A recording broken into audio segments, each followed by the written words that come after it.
श्रीलक्ष्मी श्रीमहालक्ष्मी क्षीरसागरकन्यका उत्तिष्ठ हरिसम्प्रीते भक्तानां भाग्यदायिनी।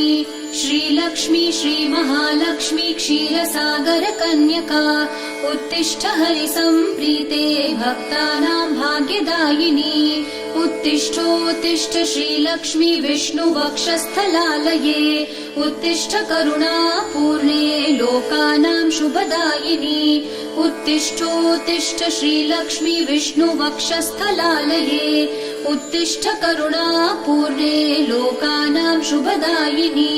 श्रीपद्ममध्यवसिते वरपद्मनेत्रे श्रीपद्महस्तचिरपूजित पद्मपादे श्रीपद्मजातजननी शुभपद्मवक्त्रे श्रीलक्ष्मी भक्तवरदे तव सुप्रभातम्।